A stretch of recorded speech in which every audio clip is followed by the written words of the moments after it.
Welcome to the global phenomenon, Surviving the Survivor, where we're all just trying to survive in a rough world. What's up, STS Nation, and welcome to this Saturday edition of Surviving the Survivor. And as you know by now, if it's Saturday, it's time for your True Crime Fil. That is F-I-L for the great Detective Fil Waters. We are now 1 day shy of 8 weeks since the quadruple homicide occurred, and we're now finding out chilling details about the night of this series of homicides, including that one of the surviving roommates came face to face with the alleged killer. The man with the, I guess, more tightly shaved goatee and the hair on top of his head is Fil Waters. He spent decades in law enforcement, becoming an expert at obtaining criminal confessions, spending 23 years working as a homicide detective in the Houston Police Department, investigating more than 400 homicide cases, including one that took the life of his good friend and fellow police officer. Detective Waters is also a Marine and the owner of Kindred Spirits Investigations. If you ever need something investigated, he's the man to do it for you. And he starred in the show The Interrogator. The guy in the vest, who looks like a Navy SEAL, as I always say, is a Navy SEAL. He's a public servant with over 20 years of service. Again, as a Navy SEAL, an FBI special agent, a federal air marshal, and he's also a good writer. You see over his right shoulder, he has the book out, Sheep No More, as well as a kid's book called The Adventures of Team Little Bigs, a big guy writing a book called Team Little Big. So some quick housekeeping notes. Please follow us on Instagram, Facebook, Twitter. On Twitter, we are at Podcast STS. You can support us at Patreon. And as my 8-year-old daughter says, please hit the subscribe and like buttons. It helps with the algorithm. And now right into it. One thing I did not know that struck me from a human standpoint and kind of just made me sit up was Ethan Chapin is a triplet. Maddie was an only child. Fil, you're a guy that has dug into 400 homicide cases, but it never gets old in terms of the horror the victims and their families face. I mean, imagine being triplets and you lose one of your brothers to this. What is the impact? Well, on families, I mean, the impact is tremendous. You're talking about a person of great regard within a family, with all that love and relationships that they have within it, like all of us have. And when that happens, when something like that the family member is taken away by an act of violence, it is it's a trauma that can only be experienced if you go through it.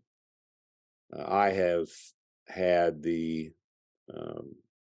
I've had some of that in my life.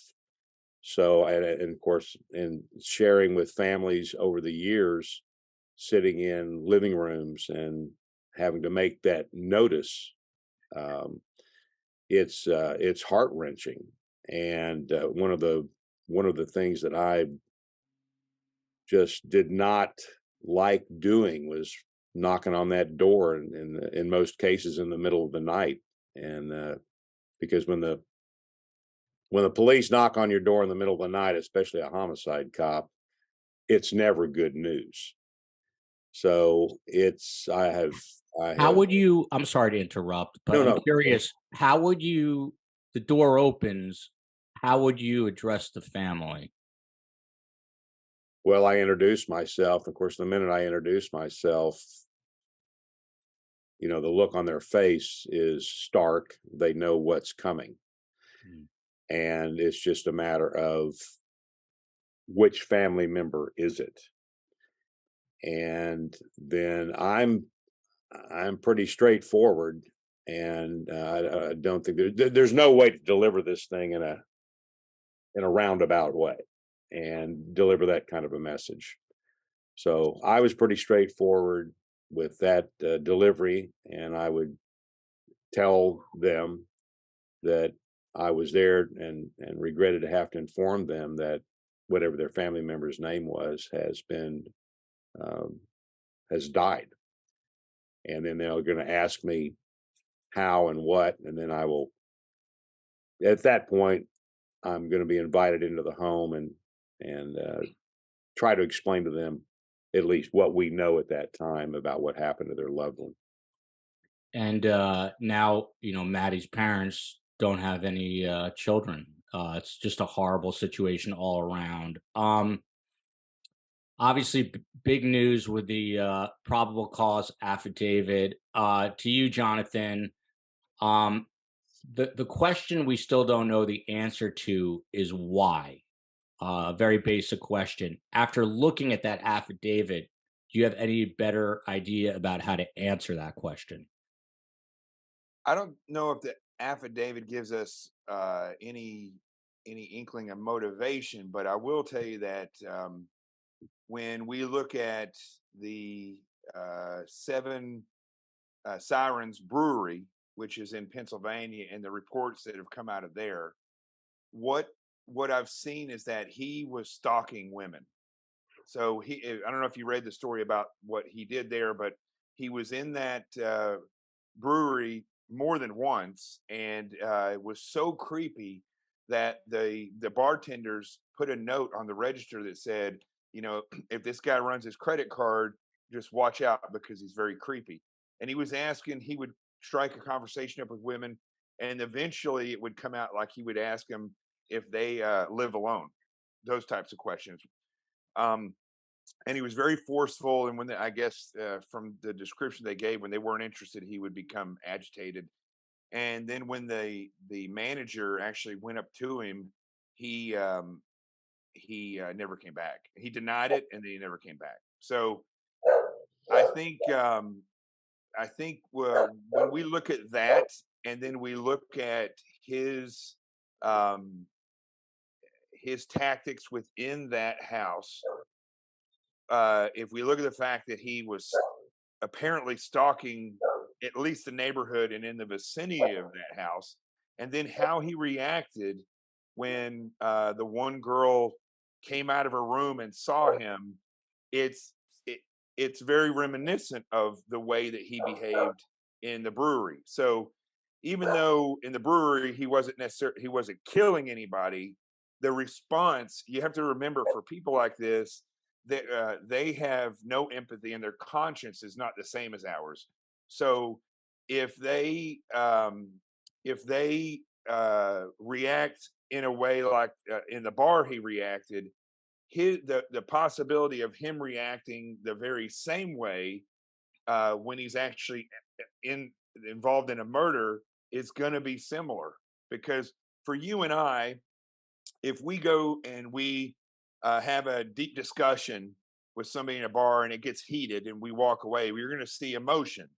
But if we walk outside and we get in a heated debate and somebody tries to confront us, we may uh, we may get in a heated discussion, but I guess we could get in a fight, or there's going to be a difference in your behavior when you're in a dangerous or some type of strange situation versus when you're in a bar or something like that. There's just going to be a difference. I'm not. I don't think I'm really making a good analogy there, but his his behavior is the same, because on an emotional scale, it's no different in talking and stalking a woman than it is talk or killing or stalking a victim. Mm. His emotions are the same. There's no rise or fall except for the fact that he's getting satiated when he kills. So I think that really showed me something about his personality, that he was either in Pennsylvania working to kill somebody, had killed somebody, was working to kill somebody else.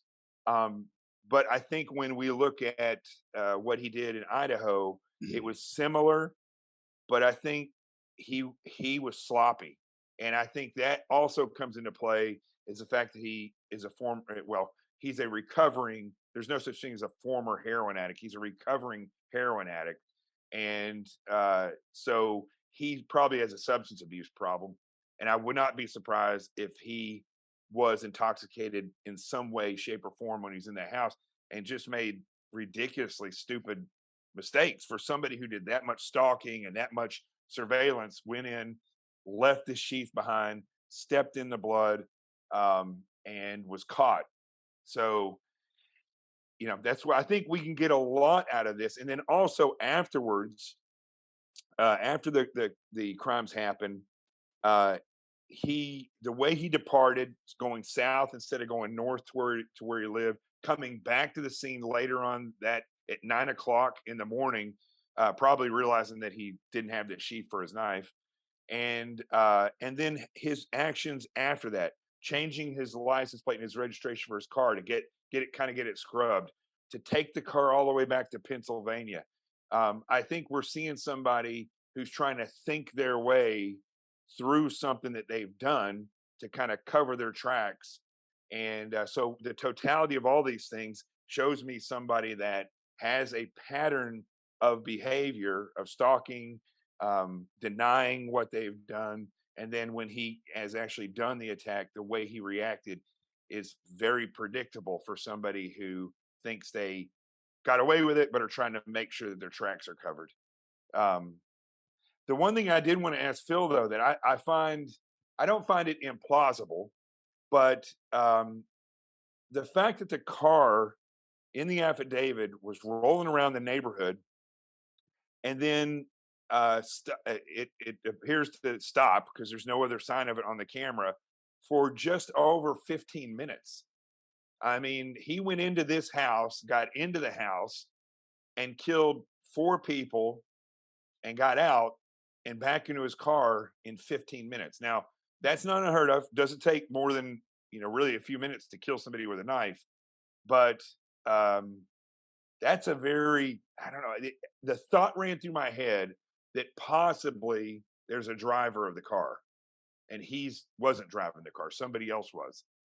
I don't know, may not have been, but I was wondering if Phil is an investigator, a homicide investigator, would that cross your mind? The fact that the car was kind of doing these circles, he could have been in the house already while somebody's driving the car waiting for him.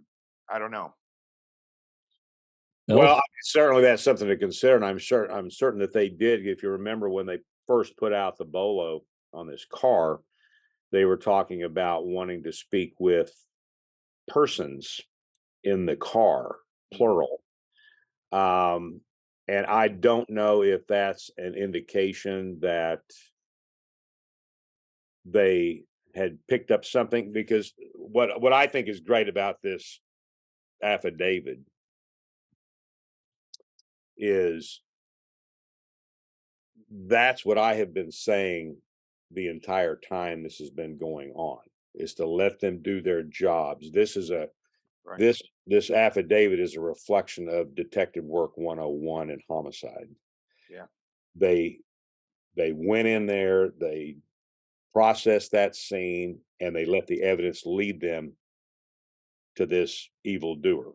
And now they've got him in custody. So, and all the things that were going on in this affidavit, it's a great affidavit. It's long. It's longer than most affidavits.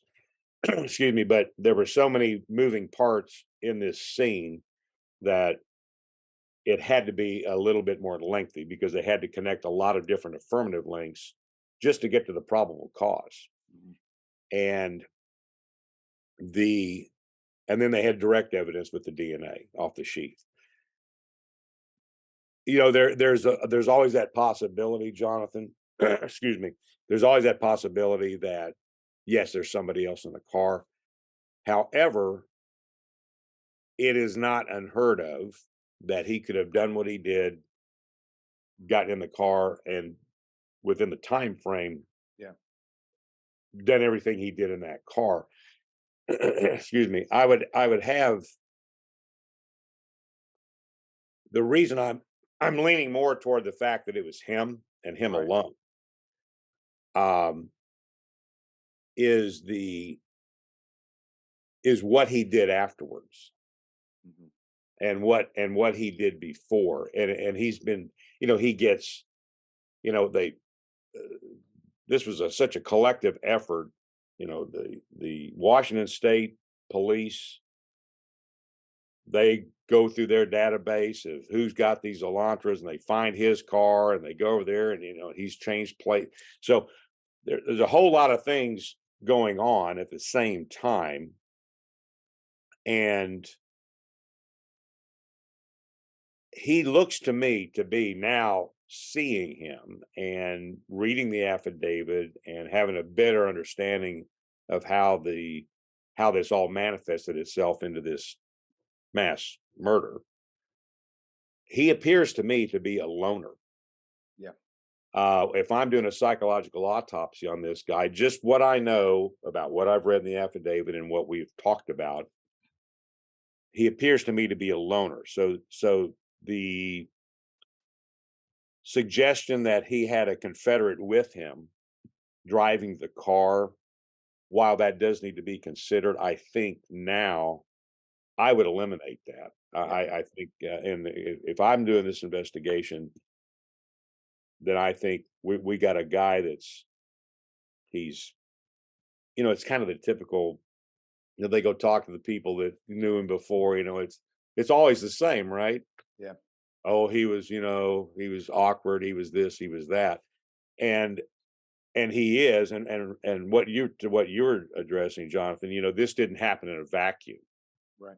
He didn't wake up that day and go, you know what, I think I'm going to go kill 4 people. Phil, I want to jump in with 2 quick follow-ups. So you said by what he did after is what makes you think he acted alone. Do you mean that he went back to the scene roughly around 9 a.m? Is that what you're talking about? Well, everything that he did after that, everything he did, because one thing leads to another.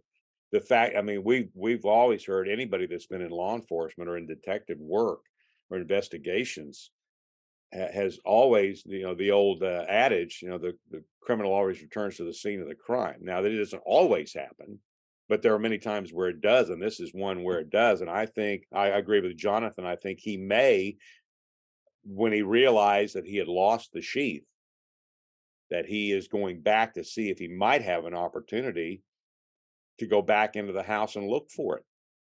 And that ship sailed. So, but it's great in terms of his mindset, that he's still thinking about what he did. And now they keep talking about how intelligent this guy is and how bright he was and blah, blah, blah, blah, blah, and all this good stuff. Well, he's working on his PhD. Well, if this was part of his thesis, he failed miserably. On the Machiavellian scale, when you look at the dark triad of these types of killers, psychopathic, narcissistic, and Machiavellian, he kind of really fits a Machiavellian quite well. They have an intellect when it comes to whatever career field they're in. Like they'll excel in their career field, whereas a narcissist will make you think they're excelling or they're the best. These people are really good at that, but they have a very difficult time beyond that, because they're so aggressive in kind of being the best they want, that they just walk all over people because they don't have a lot of empathy.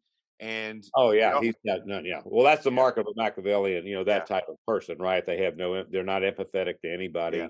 They're cynical. To a degree that it's hateful. It's they've got a lot of issues, and I think he matches that particular type of profile, if you want to use that word. I think it's interesting, and I just saw some pictures today of him when he was in high school, and he was in some sort of law enforcement club of some kind, and they've got him doing push-ups, and of course he's kind of a big boy then. He's got all these issues about kind of being a fat boy at some point in time, but now he's showing an interest, and I was also reading where he was talking about joining the military. He had some sort of attraction to Army Special Forces type things, and so, which in the beginning of this thing, when they first started this discussion at the very, very beginning, that this was a K-bar, I was kind of, my head was going, well, what? Because they were naming the K-bar. They were very specific, and then the media, a Rambo type knife, and it's not a Rambo type knife. But anyway, so I was always, that was a question in my mind. How are they so specific? Well, now we know that He left the the sheet. knucklehead left the sheath behind, and so that, and I said at the time, I said, if I were one of the detectives, I would wonder or look at the possibility of someone who is prior military, or has an interest in the military, that kind of thing. Well, it turns out, and I'm not saying that I was right. I'm just saying that it turns out that from what I read today, that he did have an interest in the military, which would mean what? That he has not only in law enforcement, he had studied that type of, but probably military stuff. I mean, he knew he wanted to go to special forces, but he was never able to achieve those things. Which also goes, we had this discussion early on that K-bar knife would not have been my choice. If I had to choose an offensive weapon that is a knife, I wouldn't have chosen a K-bar knife, because they don't hold an edge well, and the tip is prone to breaking off. And everybody that I know that was in the SEAL teams, as soon as they got, there you go. As soon as we got the opportunity to have another knife besides training, show how thick that blade is, so it just doesn't hold. It doesn't hold I an don't know edge well. if you can get it, but Yeah. Phil, So- were you issued that in the Marines, Phil, or is that? no, the K-bar was never issued. Let me back up on that. It was not issued in the more modern day Marine Corps. In 1942, the Marine Corps adopted the K-bar as a combat utility knife, and then it was later adopted by the Navy as well. But as time moves forward, when I was in the Marines, these were not an issue weapon of any kind. In fact, the only type of bladed edged weapon that we were issued was a bayonet. So Phil, one thing I wanted to circle back to, because this is what I find most fascinating about these cases. You said your psychological autopsy. So once a detective, always a detective. When you saw this suspect, I'm just curious what you are looking at. If you're watching him in court, you're watching his movements. I know you made fun of me for moving around on my seat because I still haven't had time to build a chair and I'm sitting on pillows. You're very perceptive. So when it comes to the suspect, Bryan Kohberger, and what we've seen of him so far, what are you looking at to build this psychological profile that you now you're characterizing him as a loner? Well, that's been my observation based on what I've seen in terms of that first mugshot photo where they've got him in the suicide vest. My impression there is that he was displaying a type of arrogance, was kind of my first take when I first looked at him. Certainly no remorse on his face. And now as he's starting to move around the area, being escorted, I have noted that and this is maybe because they're yelling at him and so forth and so on, but he's well aware of where the cameras are. And he looks to me to be almost cowering at this point, because I think he is surprised that he's been caught. If you look at even the body cam video of the traffic stops that were made I think in Indiana, the look on his face is and this is my interpretation of that, he's expecting to get arrested. I think when he's looking at that trooper, I mean, it's like, and then when the conversation just becomes this, well, you're following that man too close, and this and that and this and that, and then he's off. Someone freeze framed that, and at points where the father was talking and the look he was shooting his dad was incredible, like a look of death. But Dan Abrams said, and I have to agree with him, there's no one who's been pulled over more times in the span. I mean, he's been pulled over twice before the murders and twice after the murders. There was some talk, and the FBI denied it, that they were onto him already in Indiana, and were just trying to get body cam footage to maybe look at his hands. They deny that they were doing that. Jonathan, as a former FBI guy, you think there's any chance they had intel at that point and were purposely pulling him over? Yeah. Probably. Look, once the FBI latches on, this is where the real benefits come out.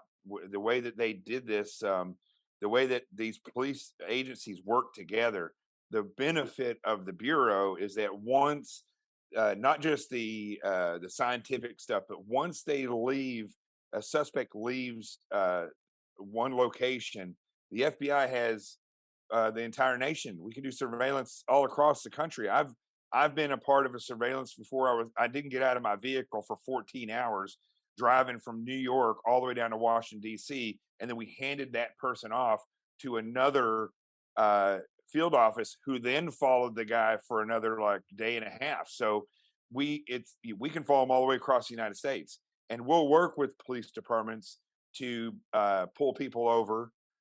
Sometimes I've been the one agent that's in with the police department. I put on one of their raid jackets, and we walk up to the car and pat somebody down, and nobody knows that I'm not a cop. They think or they don't know that I'm an FBI agent. So we play these ruses all the time. I wouldn't think that they would tell us that that's what they did, but I will tell you that once we latch on to somebody, until we get called off, we're on them the whole time. And I want to say one of the things. I'm sorry. Go ahead, Phil. Well, I was just going to add to that, Jonathan. Look, I did read somewhere where I believe it was the Indiana State Police said that they were directed to make those traffic stops. Now, yeah. I'm going to tell you, I've never been a believer in coincidence, and the fact that he was stopped twice in Indiana look.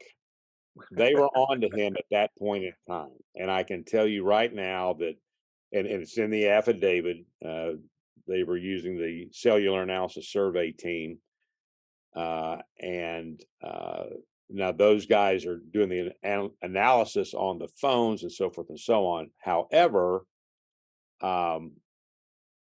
they're tracking that phone. They knew his phone number, and they're tracking the phone. So they knew where he was. That's how they could direct an Indiana State trooper to go make the traffic stop. He didn't just land in the right place at the right time. So they could have even had a tracking device on that car at that point if they got a warrant. That's possible, yeah. But I would imagine that the path of least resistance is going to be to track that phone. Yeah. Because and he did what I've talked about before on other platforms. In terms of the phone, there's that hour or 2 hour gap between the time that he's at the house allegedly and doing what he's doing, and then the time he leaves. But he doesn't turn the phone off before or after. He turns the phone back on, and so that's great circumstantial evidence that look, where was he in this 2 hour gap of time, which just happens to be the time that these young people were being murdered. So yeah, none of this, when I read the affidavit and we're talking about the series of events that occurred, I think once the Moscow PD detectives, the state detectives, and the FBI realized this is where the evidence is leading them to, they were on him. Now, remember, they had 20,000 tips coming in, 20,000 plus, and they're having to run all these down. Once these affirmative links started popping with this guy, they're on him. And so they get the phone information, they start tracking that phone, and they're getting his movement until they can build a better case evidentiary wise to get the probable cause to make the arrest. I promise we're going to get to viewer questions and comments, but you're listening to two great investigative minds. It's like a tennis match over here, listening to them deconstruct what we have learned so far. There's actually some relevant news to discuss too. So there are reports that while he was under surveillance in Pennsylvania, on more than one occasion, he was wearing surgical gloves, and according to the reports, cleaned every inch of the car, placing garbage bags in bins. Detective, it doesn't sound like something an innocent man would do.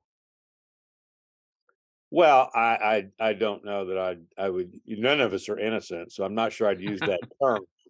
But it's not. It's certainly indications of behavior that would again establish more affirmative links to the event that's being investigated. So all of those things in again, these things don't happen in a vacuum. It's a series of it's evidence that leads to the right conclusion, finding the right person who's done the wrong thing. So all those things you're saying, and that's great. And that's another perfect example of the fact that when they realized that this was their most probable suspect, they were on him and they were surveilling him. I wouldn't even be surprised, Jonathan, if we had rolling surveillance on him at the time. Oh, It, I think that once they latched onto him, that there was 24-hour surveillance on him, and you know as well as I do, and I don't think most people realize when we say surveillance, they think like Law and Order. There's two cops on him. I've been following somebody before where there is 7 cars, um, and an airplane, and a bird in the air. Yep. airplane, and we had a GPS tracker on the car. So and we're monitoring their phones. So we knew everything they were doing as they go down the road. And when you get surveilled, I mean, this guy was literally surrounded by undercover cars.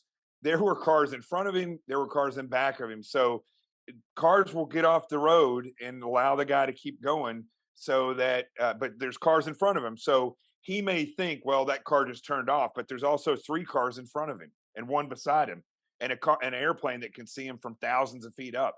And if he's calling somebody, we're listening to what he's saying. I mean, it's when you have the full force of the law behind you, and you have the probable cause to go get these warrants. There's almost nothing in this modern day that you can do to get away from that eyeball, and it is the whole way across. He could. This is what's these people don't realize. He's going to go bag this stuff up with rubber gloves on in Pennsylvania. I mean, they're following him the whole way. They could have gotten anything, any type of trash that he touches, gets, they could have got it.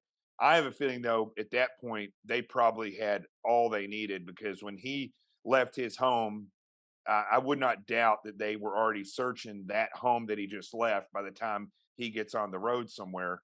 But while this is still on my mind, I just want to say this about that K-bar knife, is that one thing I think this has shown all the way through is that Phil, myself, and there's other people who have experience like this, that we have made educated assumptions throughout this whole process. And so you see how we look at things and we say, well, this is based on, before we even knew who this guy was, we were laying out that probably a young guy, because we know the reality of what it takes to kill one, let alone 4 people. We've said that, he probably is a loner because of what Phil was pointing out. The type of person that does this, killing, or this desire, is what they are. Like, if you've met somebody before, you have a good friend who starts dating somebody and all of a sudden they disappear, it's because that person becomes their whole desire in life. And for somebody like this, that's their desire. So they're very much a loner. So when you look at all these things, how we've analyzed this throughout this time, you see a big difference between the experience analysis and the true crime sleuth experience. And I think it's very important for people who watch this to realize is that just because the group decides that this is probably somebody you should focus on doesn't mean that it's even close to reality. So I think just the way this young girl is being attacked right now by many of these online sleuths who say she's got something to do with it, she should have called. They don't know the reality of what fear can do to a person and literally freeze them, not in their tracks, for hours and sometimes days. If you listen, there's a special, I think it's on Netflix, but I know it's on YouTube. A woman who was abducted by Ted Bundy, and she got away from him and fell into this river and flowed down the river and got away. She never told anybody about it. We have And her coming on the show, by the yeah, way. yeah. Oh, And really? so Yeah. it was fear that does these things, and then you rationalize things in your head. So I think it's very important to point out why it's so interesting to listen to Phil. I'd say I'm somewhat interesting, but Phil, I love listening to what he has to say because it's experience. And there's a huge difference between looking at things that you find online and you think, well, I'm smart. I know this has got to be what it is versus reality. And the reason I asked Phil a minute ago about the 15 minutes time span to do this murder is that there's going to be a lot of people that are going to say, I don't think he's guilty because you couldn't do that in this period of time. Even defense attorneys come out and say that. So I think overall, this is an important thing to point out because early on, when I said that they should be looking at the ROTC because of this knife could potentially be connected to somebody who wants to be in the military or is a part of something, or maybe they're a law enforcement wannabe or a military wannabe. That was an educated decision based on the fact of I carried one of those knives. I know what it takes to kill with it, so I wouldn't choose that knife. And the majority of people I know that have those knives are former military, like Phil and myself, people who hunt and then they end up not using that knife. They end up getting something else or military buffs. So the educated, slow approach to looking at the evidence and going and not just saying, I saw this on a camera, 3 people walk behind when the cops have somebody stopped, but actually do your research. What type of person does this? And you would see that probably somebody who killed 4 people is not going to be running across the field with a group of 4 people on a campus when the cops are talking to somebody. That was probably other people coming from a party, So anyway, I thought it was important because I'm seeing now not only are they these sleuths causing problems, which getting people unrightfully abused and bullied, but the media is reporting things that these people said, and as we find out later, it came from nowhere. It came from an assumption of something, and they blow these things up into huge things, and it really turns out to be nothing. But in a long run, it can affect the lives of other people that may or may not have had anything to do with that. Gilliam, I want you to know I find you interesting. And by the way, I thought you guys, when you did surveillance, just sat in the back of an unmarked van with headsets on, but that's just me. Well, there are some that do that. That was literally coming out of my mouth. Some are assigned to that task. So, but I just as a addendum here to the K-bar discussion, this is the similar sheath There you go. they found in the scene. And when they started describing it For those of you who are listening, Phil is holding up a tan sheath with the United States Marine Corps, the letters USMC and the insignia. Eagle Globe and Anchor on it. So this is the same sheath that they found. And that button there is what got him in trouble. That DNA was taken off of this snap. Yeah. You can get DNA off of a fingerprint, which is amazing when you think about it. Yep. I mean, the science is wild. Yeah. There is some other news in the affidavit that didn't really make news that may that probably could have or should have and will now, because I'm about to bring it up, is and this is to Phil's point earlier on about Kohberger's interest in the military in high school. according to the affidavit, he applied for an internship last fall with the police department in Pullman, Washington.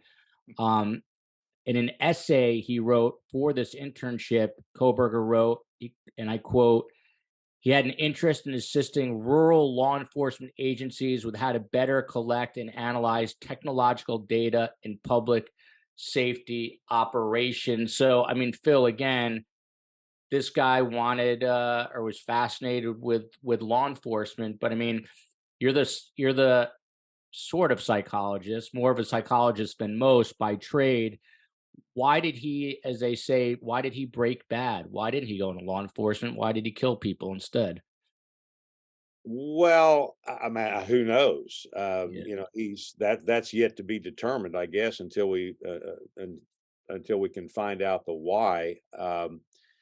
My sense is, again, a guy like this, it doesn't happen in a vacuum. He didn't just wake up that morning and say, I'm going to go kill 4 people. So this is something that's progressed over the years, and again, this is just me based on what I've seen and read. So for all those people that want to, jump on Jonathan and me about what we're talking about here, it looks like this has been, again, he's had one of my takes on him is that he is very, very awkward. He's very awkward around other people. He is particularly awkward around women. And even in the courtroom, he's got a female defense attorney or paralegal, whatever, sitting next to him. And you watch him and she says something to him and he kind of looks at her and kind of gives this kind of a sheepish smile. He's a very, to use the term that's probably overused a lot, but he's the social awkwardness of this guy, I think, is on display all the time. And so how does that happen? Well, it starts back when he is growing up, moving into adolescence, goes through puberty, those kinds of things. And so we don't know what his experience was in that, but it doesn't appear to be that he was comfortable then because of maybe his size or his personality. And this particular field of interest that he has in law enforcement is we used to laughingly call our phone guys, we call them phone geeks. This is all digital geek stuff. And that he wants to get involved in the technological aspect. He's not talking about going out here, getting in a patrol car and getting in a fight. He's trying to arrest somebody. He's talking about sitting in a computer screen and typing in a bunch of stuff on the technological digital side of this stuff, which we need those people. But I'm just telling you, this particular guy, that's where it appears his interests are. And when they talk about his I think his undergrad, his bachelor's degree is in psychology and has some sort of forensic science minor to it. And then when he's working on his master's degree, it's kind of this general criminology thing. So I don't see him taking the path of going out here and being a harness bull somewhere with a police agency. That's not the path that he was presumably on based on what I know about him at this point. So, and look, and that I don't want to paint a broad brush here about people that are into the digital stuff and all that, the computer geeks and all that. But look, it does take a different personality to do that. I could never do it. I'm one of those guys. You show me how it works, and I'll do my best to make it work. I don't care how it works. I don't care how many gigabytes and I don't care about all that stuff. Phil, let me ask you something that I am very interested in. We've talked about, I mean, you're I know you don't like the word, the interrogator. There was a show named after you. You're the guy that cracks suspects. And I know you've talked broadly about how you treat everyone fairly, regardless of race, creed, color, all of that stuff. But Fair is what you pay a taxi. I treat people with dignity and respect. dignity and respect. I stand corrected. With that said, I'm talking Kohberger here. From what you know, walk us through, how do you crack this guy? I mean, how do you approach this guy who's socially awkward? Just kind of take us through what would happen in the interview room. Well, as I would anyone, number one, you want to prepare for that interview. So I would want as much information as I could gather about him before I ever walk in there. And that's going to determine the type of approach I'm going to take with him. And when I walked into an interview room, the first thing I always did was I introduced myself as Phil. I'm Fil Waters, and you can call me Phil. And it's important because names are important. And I would ask whoever I'm interviewing, and I would do it with him, is your name is such and such. What would you like me to call you? And then they would tell me, because, and this is through experience, right? We had a capital murder suspect, in fact, a police officer he had murdered, and his street name was Ghetto. Well, my partner was going to be the first one in the room to interview him. And he, in the course of that interview, called him Ghetto. And this guy looked at him and said, "You don't know me well enough to call me Ghetto." Wow. Well, that's a lesson right there. And that person, by the way, is on death row today in Texas, but waiting to be rehabilitated. But the point of that story is that was a lesson learned. When I saw that, heard that, I told myself, I am going to ask, what do you want me to call you? Because I don't want to get into that, because that immediately puts a barrier up when that happens. So that would be the first thing I would do, is go in, and because remember, my purpose is to go in. It's not to go in and get a confession. It's to go in and seek the truth. It is to go in there and establish a relationship with this man to get to the truth. And there's only one person, and I will tell them this, there's only one person in that room that can tell their truth. And who is that? And they always know the answer. So you've got to walk in there and understanding that at least on an intellectual level, he appears to be a smart person. I've heard some people refer to him as brilliant, that kind of a thing. So you need to take that into consideration, because you don't want to go in there and leave the appearance that you're trying to outsmart him on an intellectual level. And you don't want to be in there leaving the appearance that you were in there judging him. So my first approach to him is to establish that relationship by getting to know him. And I would want him to explain to me what you did in high school, what were your interests, that kind of thing. I know here that you are working on your PhD in law enforcement, which would open up a huge door to talk to him, because now when I'm in the interview room, I have to show a degree of empathy to that person, and I have to share a little bit of myself, and that establishes a stronger relationship in there. So this guy working on a PhD in law enforcement, and then I would ask him about that, because obviously I'm law enforcement. So tell me about your interest in law enforcement. Tell me about, where did that start? And then he's going to talk about high school. He's going to talk about being in this law enforcement club where they've got a picture of him doing push-ups and he's wearing a uniform and all that. And then you go from there. Then you talk to him about his interest in the military. Well, I'm a Marine. So now we have something else I can share with him that's going to make a positive attachment between the two of us. And then you go on from there. You don't just walk in there in the room and start asking a bunch of closed-ended questions. Did you do this? Why, that kind of stuff. And I see detectives in those interview rooms all day long, and that's the mistake they make. In most cases, you've got, in all of them, You've got to ask those open-ended questions that give them a chance to go into a narrative. But you walk in there, you treat those people, again, he would be no different. Dignity and respect, and also understanding that perhaps, and understanding that he is an awkward person in communicating with other people in general, but that you're not in there to condemn him for what he did. And I know that sounds really strange. I know that sounds really weird because this guy's done what he's done.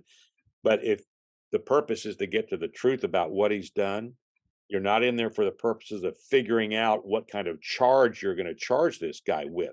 That's left up to prosecutors later on. You've got to be focused on what your goal is in that room, and it is to get to the truth. And you're sitting in front of the only guy that can tell you the truth about what happened in that house on that night. As the great Fil Waters taught me, everything is a relationship from the moment you are born when the doctor pats you on the butt. We're going to get into I want to get into more depth. There are questions about, about the two surviving roommates, specifically Dylan Mortensen, and why she maybe froze. We're going to get into that in the question segment. But the last little bit of news here is some of the parents of the victims spoke out. Sheldon Kernodle tweeted, "Now that the affidavit has been released, I ask everyone to put yourself in our family's shoes. I will continue to ask people to donate to Zana's scholarship endowment to honor her memory and keep her legacy alive." I think we should all heed what he is asking us to do. And then News Nation had both Steve Gonzalez and Christy Gonzalez on last night. That is Kaylee's parents. I'm going to read some of these quotes, and then Jonathan, I'd love to get your take. He says, he was very measured, I thought. I don't think I would be nearly that composed if, God forbid, something like that ever happened to my family. But when asked about basically the death penalty and justice, Steve Gonzalez says, and I quote, "Justice is when you leave the planet." He went on to say he looked like a normal, everyday kid. He said it was a bit unreal. The mother said, "I expected to feel immense hate looking at him. I really felt nothing." Steve said, "I expected him to be a bigger monster." He went on to say, "I don't want to hear the gory details, so he might not be able to be in court every day." He also added, Steve Gonzalez, and again, I don't know that I could do this. He said, "We will forgive this individual." And then the mother suggested that she wishes her kids were doing life in prison, making the point that if Kaylee and Maddie were doing life in prison, at least that they would be alive. And then Steve Gonzalez closed it out by saying that he was very hard on law enforcement and essentially has apologized for that. Now, Jonathan, you took some heat coming on our show because you said everyone had to be ruled out. You never pointed your finger at him as a suspect, but you said he was talking a lot. Do you have a different perspective now in this? No. Explain why. No, I think, well, so first of all, everybody that's close to that scene should be looked at. I don't care if they're the father or the mother or sister or anybody. If they had access to that house, police should look at them as a potential suspect and find out where they were at that time. I mean, I think that is the proof is in the pudding. There's been plenty of people who've killed their loved ones, and as we advance in time and space in this world, it's just gotten more and more brutal where things occur, and you're like, I just cannot believe that a loved one would do this, but it happens. So I think you should look at everybody as a suspect. When I see somebody display odd behaviors, I believe that that they should be again should be looked at and cleared. And I think the other beef that I've had with the Gonsalves, first of all, I've gotten multiple people writing me saying that I need to apologize, but I don't apologize for my analysis. My analysis is it's not emotional. I'm not trying to burn somebody. And when I go on television, I'm not a grifter who's trying to make a name for myself or sell books. I have books, but those books were written for people's safety. So if they buy them, that's good. I'm happy for that.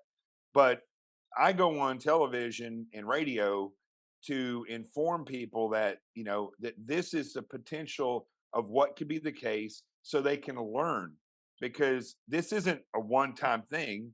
There's other killers out there right now. At any given moment, the Bureau is tracking, I'm not going to say the exact number, but it's a lot of serial killers in this country. So people need to be informed of the reality. And when this is occurring, in this case, we didn't know who the guy was. And the more you say, the better it is if it's good analysis so people can be looking for it. With that being said, I think the statements that you just read is the other issue I have specifically with this family. They cannot stay out of the front of the camera. And when they say things like this, they can damage the prosecution's ability to get a conviction on this guy, because they can taint a jury. It doesn't take but one juror to throw a complete wrench in the system. So when they come on and they say things like, what were the first quote that you read that he said on the show? Let me find it here. He needs to leave the planet. Yeah, Well, it was the one. It was just after that. justice is when you leave the planet. He looked like a normal everyday kid. It was a bit unreal. I expected him to be a bigger monster. Okay, so right there, see, defense attorneys can jump on these things and taint a jury with their statements. And also, if they're in media and people see these things, then people can start to look at that and say, maybe he is the killer. So I'm not saying that family members shouldn't be able to have their say. These people are going through a grief that I would never want to go through, but this has been a consistent issue with this family coming out and saying things over and over, leaking information that we now find is in the affidavit. Don't know where they got that information from, but the police didn't release it, and it was all because they wanted it solved right now. And while I get it, and I get why people would want that, the consistency of this was to the point of excess, and could very well, most likely not, but could cause issues with a jury. And so that's where I had and have problems with, as much as they're in front of the camera. With all that being said, people do strange things, just like this girl freezing when she got scared. People who are grieving will do weird things. I don't know the Gonsalves family. Steve may be the nicest guy in the world. I've never talked to him, but if I did talk to him, the advice I'd give him is go grieve and stay out in front of the camera and let the courts and the police do their job now and put this guy away and potentially kill him. So, I think it's a tenuous point you make. I get a lot of what you're saying. I also fully understand Steve Gonsalves, and if you guys are going to send hate mail, send it directly to Gilliam. Well, this is what I want people to realize, is that because there are people who are very emotionally tied up in this, sleuths, people who are on social media and they watch this stuff, and they look at us all as, you've seen in the past where you got reporters getting up there and saying things because it's their opinion, or attorneys, and they're salacious. They want that. I'm not one of those people. Phil's not one of those people. I'm not saying things because I'm trying to make my name bigger. And so I think people need to be able to see this stuff, and they don't need to be so emotionally invested to the point that they're irrational. And you saw this with Scott Peterson, for instance. Most likely he's guilty, but his mom's not. And when they came walking out of the courtroom after he got convicted, there were people right there saying, "I hope your son fries in hell." I mean, this becomes almost a psychological vacuum that people get sucked into, and they don't understand where things are irrational and where they're not.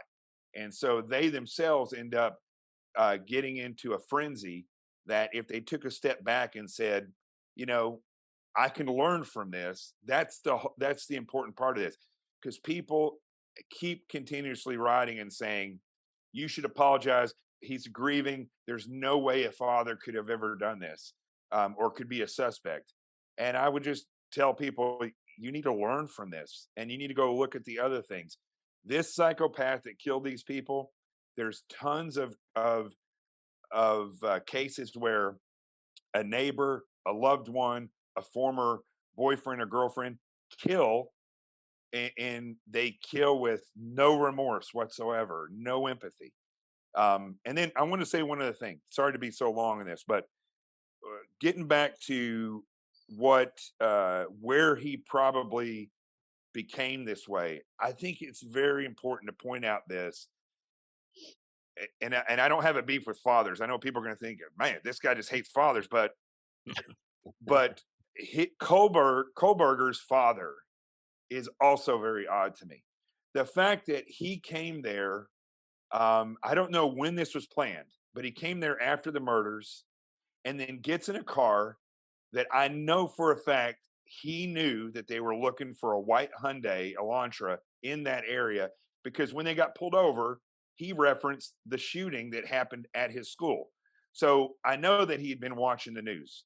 There was a SWAT, just to clarify, there was a SWAT shootout at Washington State where one person was killed, and some people suggested that person may have been involved. Right. So the father references that when they got pulled over in Indiana. So I know he'd been watching the news. And for him to fly out, get into a white Hyundai Elantra with his son that's 15 minutes away from where this occurred, and not even begin to say, have you talked to the cops about your car, or has anybody approached you about this? So let's get in the car and drive to Pennsylvania and hope that we don't get pulled over. It doesn't seem like there was. Well, we're assuming that conversation didn't happen. It could have happened, right? It could have happened, but when we look at the parents who, he dominated his parents. He didn't want those pots and pans in the house because they cooked meat in them. They threw them out, So the whole family has rallied around this guy because they just don't see that he could do this. And when they talk about him, it's not in the same light as the people who knew him, friends and people who were in school with him and at the bar. So there's a disconnect between the families. And what I've found is that somebody who is of a higher intelligence bracket, and I'm talking about somebody who's technically smart, may not be socially smart, maybe deviant, but technically smart in certain aspects. When they're doted on by parents, at the same time they're bullied, it can cause a crack in these types of people. And I've seen it over and over again, where they're very, they're intellectually smart, and he had real issues at explaining things on a level that other people could understand, according to other people. But he was a dominating, snarky type of personality, but yet doted on by his parents. And so in a person like this, it causes this weird crack in their psyche, where it kind of opens them up to deviant types of desires. And I think that's what we see here. I think we see a guy who was bullied because he was fat, had a problem with it, was smart, and doted on by his parents. So his mind is like going back and forth and cracks down the middle. And I think we've seen evidence of this before. I think that's what we see here. But I just can't get past the fact that if that was my kid, I think I would have said, I sure hope you got this car cleared, because we could get cops all over us at any time now, because if we drive even close to this, it could be an issue. And then changing his license plates, going back. I even wonder if they were going to try to sell the car when they got back, because they immediately went and had it maintenance. And I could see them trying to sell the car immediately. I don't know. They changed the plates. They did change. Yeah, he changed them 5 days after the thing happened. So. Yeah, that is true. So it's taken us longer than I anticipated, but we're finally at some viewer questions and comments, and hopefully Phil and Jonathan will stick around for a few more minutes to get through some of these. First one comes from Mr. Saltphone. in light of the fact that one of the housemates saw the killer, we're talking about Dylan Mortensen here per the affidavit, saw the killer and froze in fear, it would be great to hear from someone like Gavin DeBecker, who wrote the book, The Gift of Fear, and I'm adding this part, or to hear from Detective Fil Waters to better explain how her freezing in shock and locking herself in the room is not out of the ordinary and likely saved her life. Phil, this young woman, again, and Jonathan pointed out, is getting a lot of hatred pointed her way as a victim of a horrific crime. What do you say about all of it? Well, the initial reports were that the two roommates on the first floor didn't hear anything. I think that was a tactical decision in order to protect those witnesses. And from a couple of things. Number one, from the suspect and from people that are being critical of this young lady now. None of us know how we are going to respond to certain events in our lives until we are there. People react with stress in different ways. She didn't know at the time what we now all know. And given the fact that there were reports are that many people were in and out of that structure all the time. It was a college town. I don't know, other than the fact that he's wearing a mask and black clothing, would have necessarily caused her to be alarmed. Now, she heard some discussion about I'm going to help you with something or something of that nature.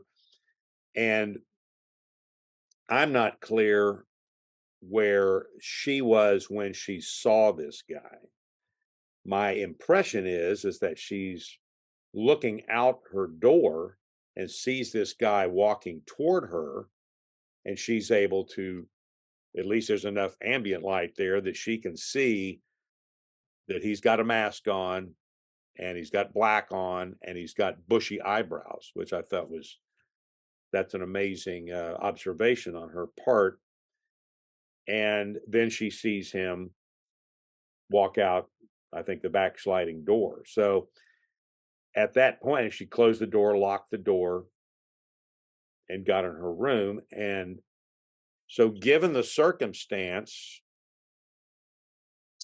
I don't know that there was anything that would have caused her to go check on anybody. There was also some discussion in the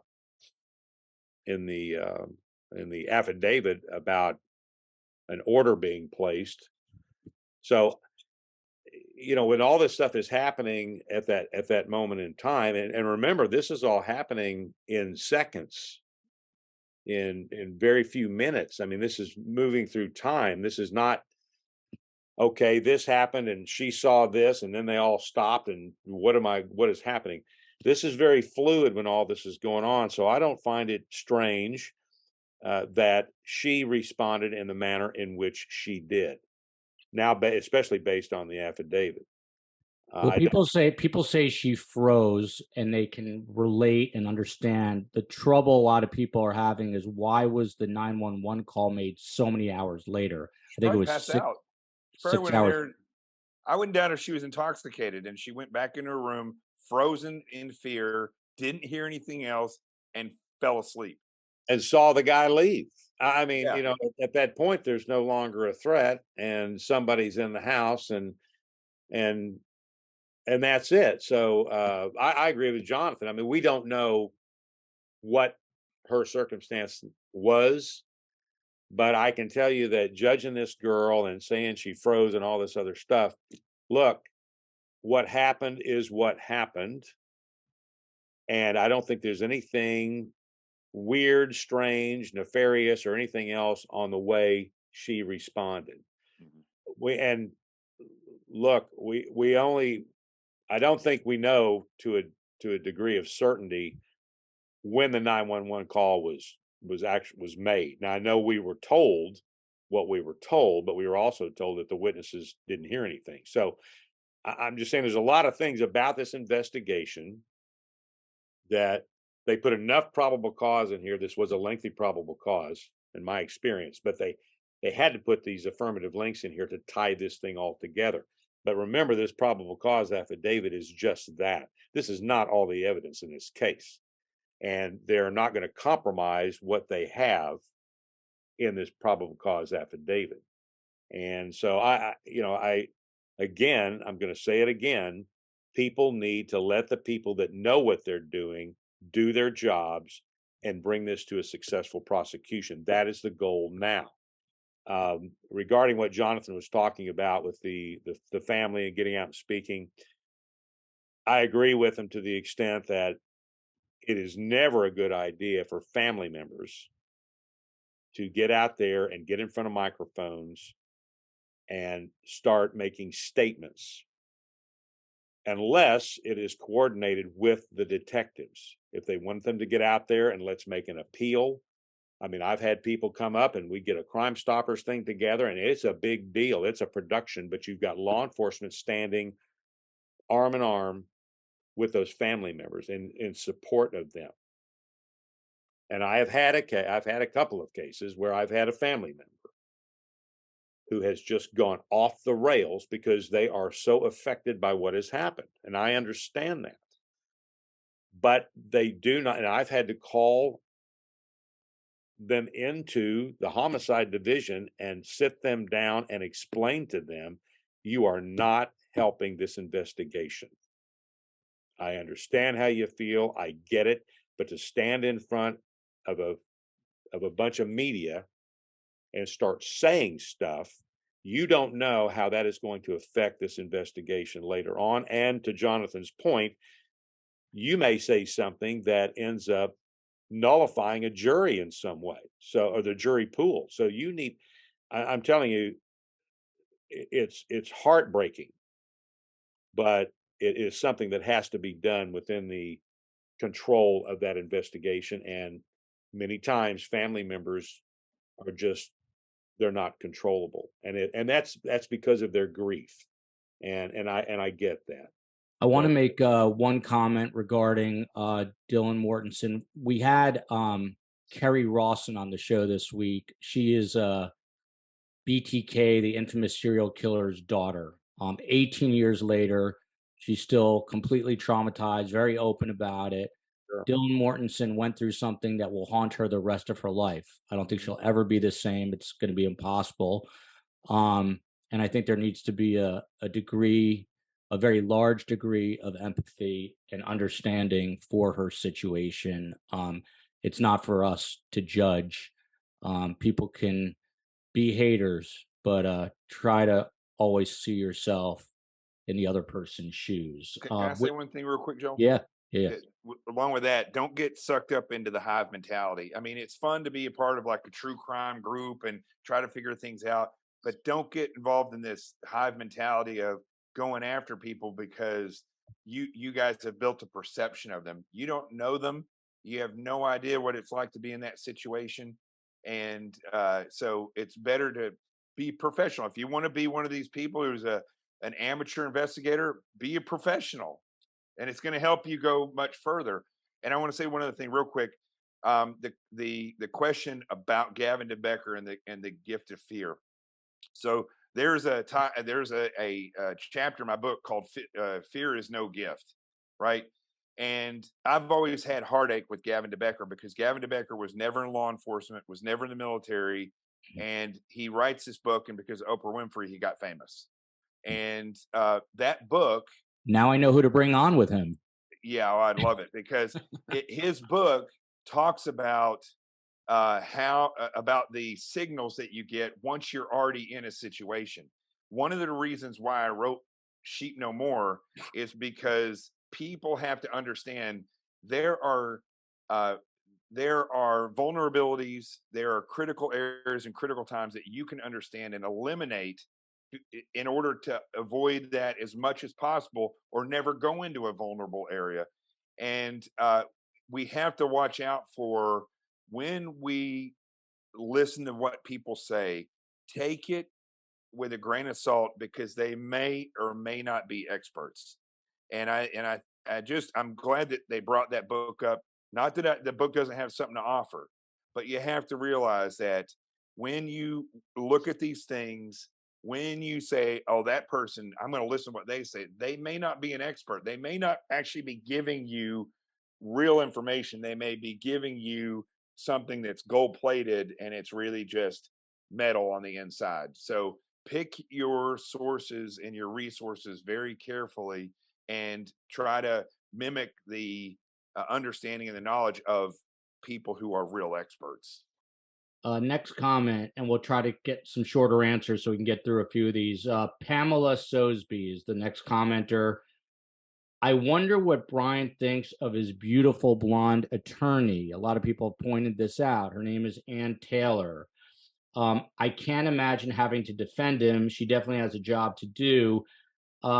Detective Fil Waters. Some people, she's a lot older, in her late 50s as compared to Kaylee, but some people say there's a resemblance and that she could be triggering. Curious what your take is on that.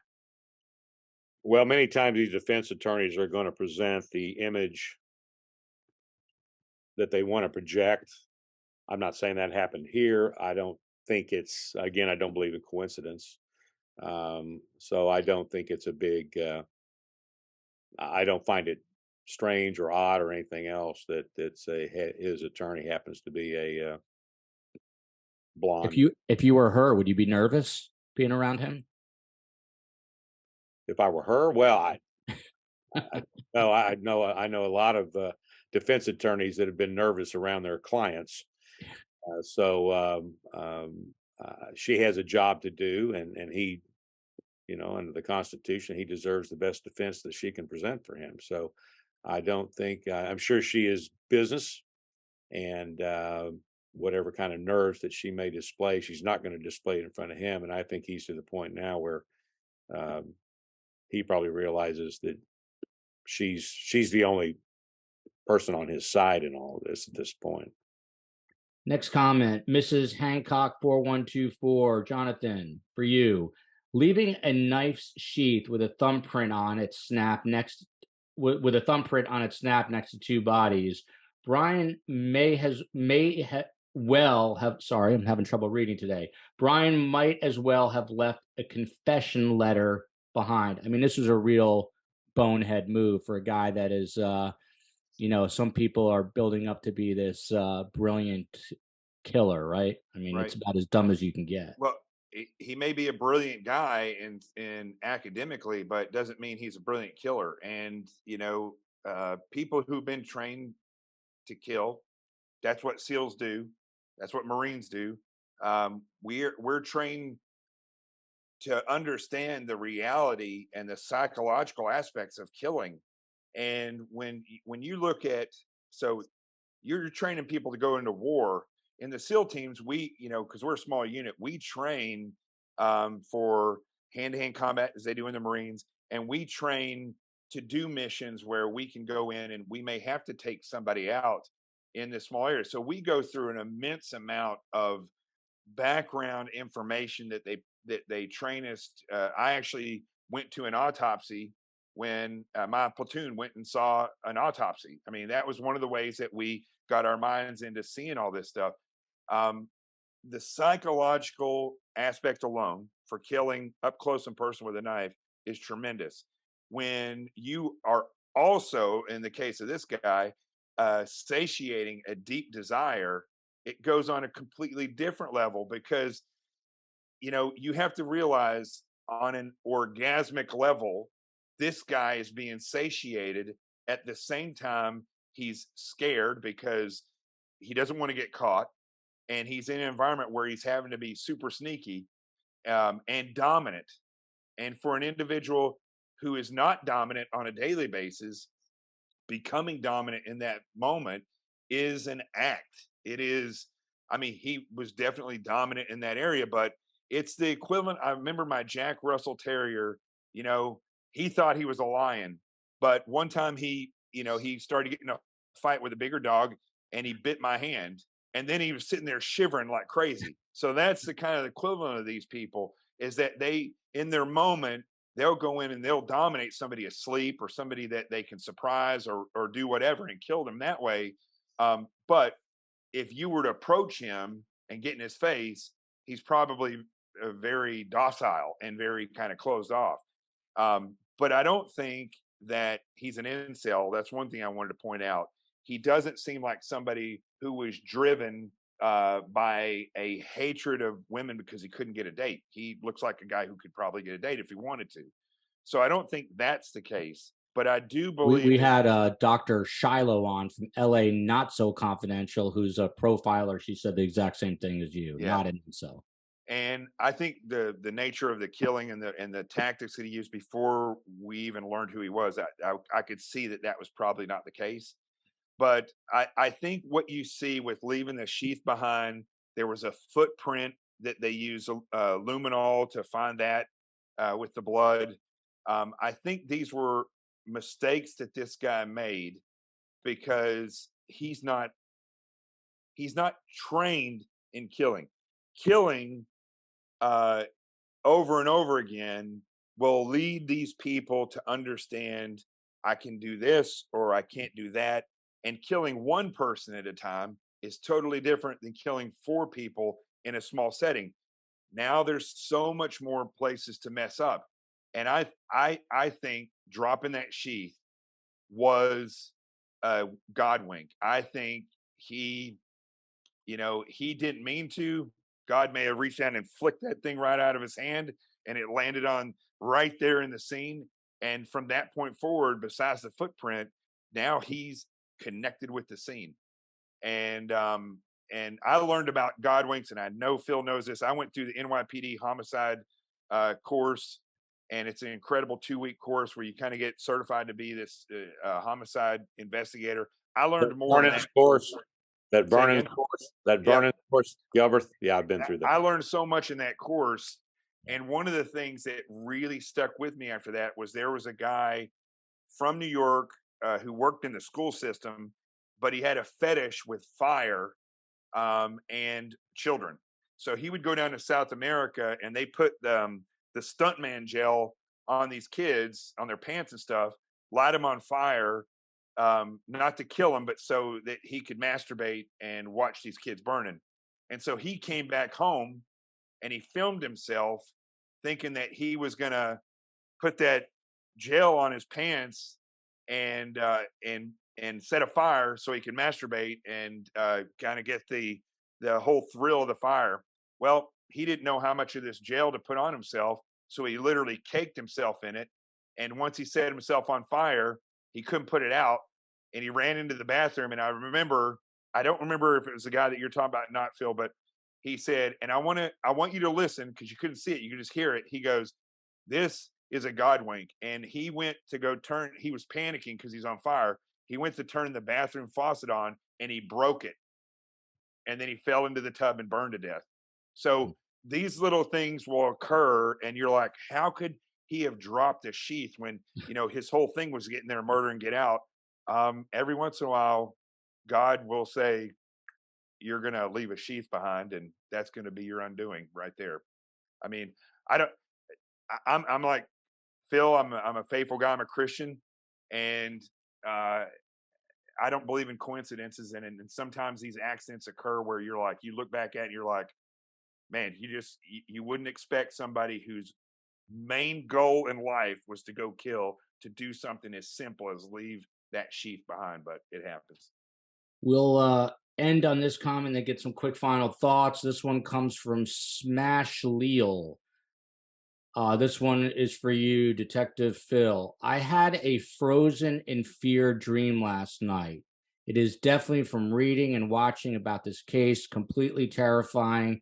Detective Waters, you've seen everything. There are a lot of people out there, I'm sure, who are having. I read a lot of comments, especially after the interview we did with Kerry Rawson, BTK's daughter. People are having a really hard time. They're having nightmares.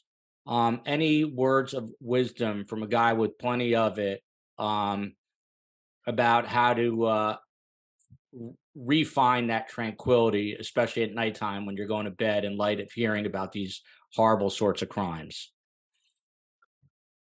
I'll answer that question with my own experience.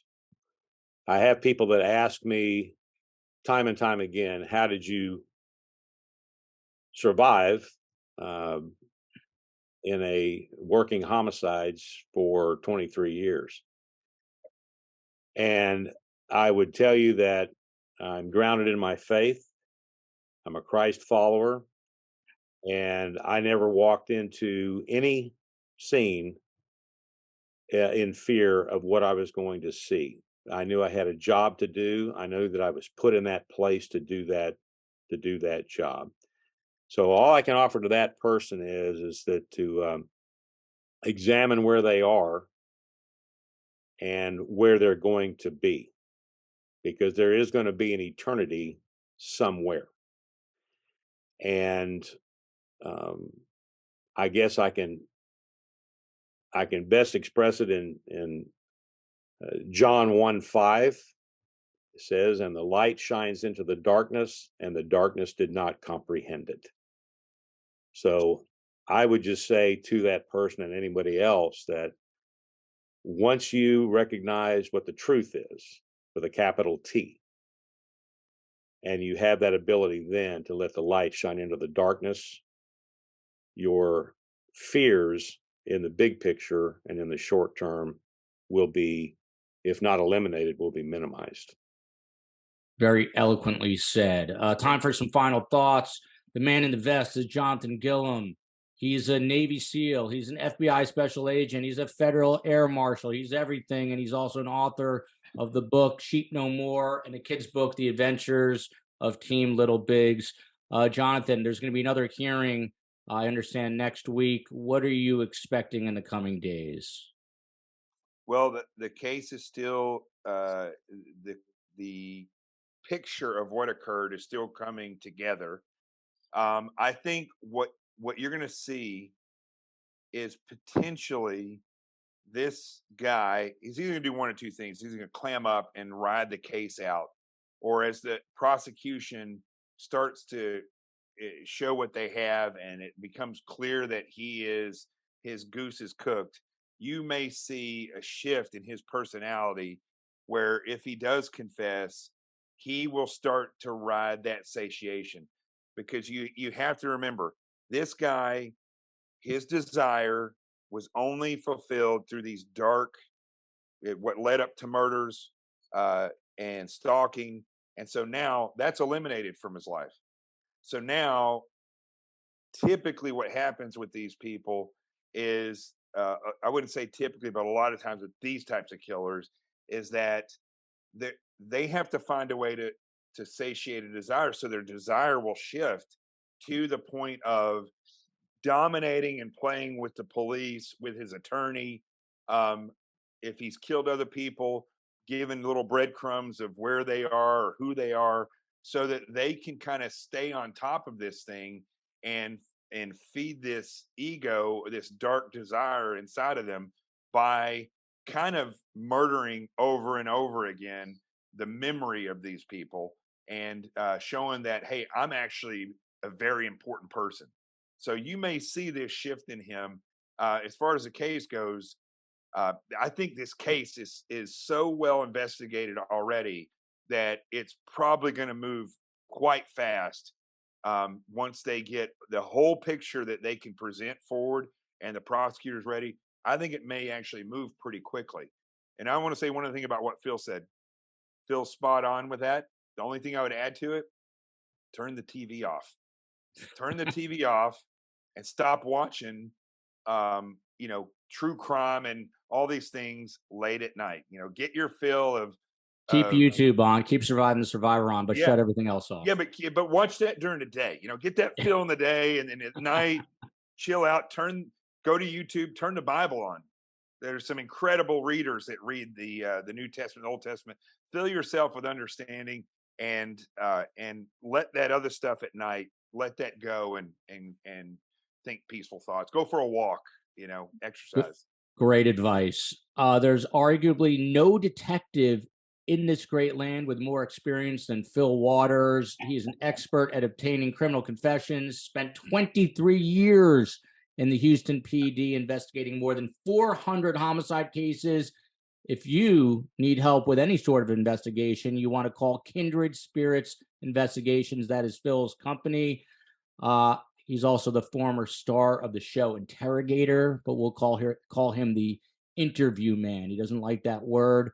Phil, do you agree with Jonathan that this moves along quickly? And what are you looking for in the coming days and weeks? Well, I remember that the affidavit is just enough evidence to get the probable cause to make the arrest. And there are these I think that it's going to move a little bit more methodically. I don't know that I would use the term it will move faster in the sense that how the investigation itself actually moved at a very rapid pace as far as I'm concerned. But I think it will slow down now to a degree that the prosecutor is going to start dotting all the I's, crossing all the T's, making sure that they're going to present the evidence that they need to present to get this defendant convicted beyond a reasonable doubt. So that's where people need to back up. And again, I'm going to say what I said at the beginning of this thing. Let the prosecutors do their jobs. They know what they're doing. Just let it unfold in the way that it should. Now, the one thing that I was wondering about, he lawyered up pretty quick, but I just wonder if he was even given the opportunity to speak or if they just walked in, and because there's a certain finesse to do that, to get somebody to talk to you. And I don't know if they just walked in and said, "Oh, do you want to talk to us?" Which is the biggest mistake a detective can make in an interview. Do you want to talk to us? Well, the answer is going to be no. So the big question here is why, and I agree with Jonathan, he's going to use that as a bargaining chip when it comes down to it. I mean, we may see this thing end up being pled. Mm-hmm. So, and he's going to have and the big question here is why. And that may be used as some sort of leverage. So I'm encouraged by what I read in the affidavit. I think that it will be a successful prosecution, but the caveat to that is you never know what a jury's going to do. And I can tell you that in all the court cases that I had about a 98 or 99% conviction rate. I had 2 that were acquitted at a jury trial, and it was because of the failing of the prosecution, not because of the investigation. So, but my sense is that these prosecutors in Idaho, they've got their minds right. They know what's happening here, and they are moving toward serving justice in whatever form that takes. And so I would just, at this point, people need to be patient because, again, the guy is innocent until proven guilty. And he gets the best defense that he can be provided. And that's the way the system works. So we need to abide by the way the system works. And it treats everyone in the system in the same way. That statue that we see of Lady Justice, she's got a blindfold on, and there's a reason behind that. So people be patient, and let's just see how this turns out. Quick programming note. Can I say? Yeah, go ahead, Jonathan. I really do hope, though, that they don't stop this investigation just at Idaho. I don't think that they will, but I really hope that they look into all the places he's been and really see if there's any possibility that he's killed other people. I know Phil's seen this, and sometimes it's really a shock when you see law enforcement. They've done a great job, but somebody gets in charge along the way and they say, that probably didn't happen. And then investigation just kind of comes to a halt. That doesn't happen a lot, but it does happen sometimes. I've suffered through that with supervisors. And I hope that doesn't happen here. I hope that they look at the full scope of who this guy is and where he's been, and that politics doesn't get involved, so they just get a quick death penalty and get rid of the guy. No, I would agree with you to a degree, Jonathan. The only thing that I would say about this guy having killed before is that, and the reason, and again, I'm just letting evidence to lead me to a conclusion here. This thing ultimately turns out to be so sloppy. Yeah. And there are so many mistakes that are made.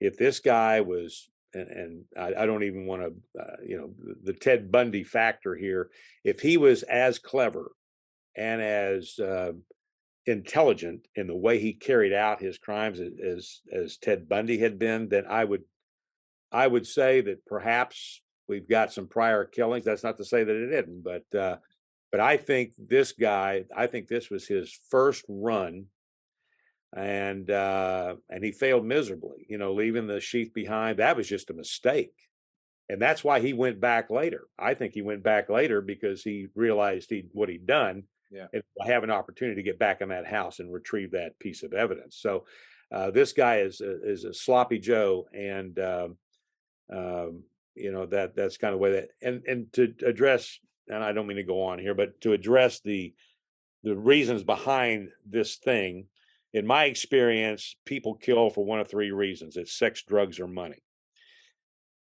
Don't believe it was drugs. The evidence doesn't lead me to that conclusion. Don't believe it was money. Evidence doesn't lead me. So I think that this term being used, he's not an incel, that kind of thing.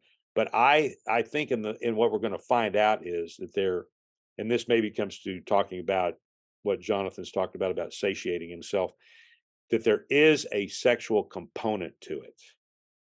And it may not be, I didn't go in there to commit a sexual assault, that kind of a thing, but there has to be a sexual component to this thing to cause him to lash out at these four young people. And time will tell as this investigation continues. Quick programming note, we'll be back tomorrow, Sunday evening, 9 p.m. Eastern, 6 p.m. Pacific, for a live episode of Surviving the Survivor with your questions. Thanks to Detective Fil Waters and Navy SEAL Jonathan Gilliam for their service to our nation. And Fil Waters is a Marine too, Semper Fi. I don't know if I'm allowed to say that, but I just did. I'll let you in on it. Yeah. Awesome. Love you, America.